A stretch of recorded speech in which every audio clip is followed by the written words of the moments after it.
So in this video, I'm gonna show you how to link your wireless earbuds to the DJI Osmo 360.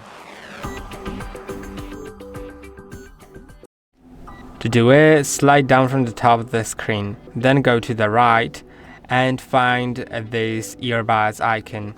Make sure that your wireless earbuds are in the pairing mode and also that they are close to the camera. I have AirPods, so in order to put them in pairing mode, I don't have AirPods inside. Hold on a second. Okay, I'm back. And now I have the AirPods inside. So let's open the box, because here it's just opening it and pressing and holding on the back button until the light starts blinking. If you don't know how to put your headphones into pairing mode, there is a chance that they have been already recorded for our channel. Now let's see if it discovers them. Yeah, it did, so let's select them. Now they are connected. I hope that this video was helpful. Don't forget to like and subscribe, and see you in the next one.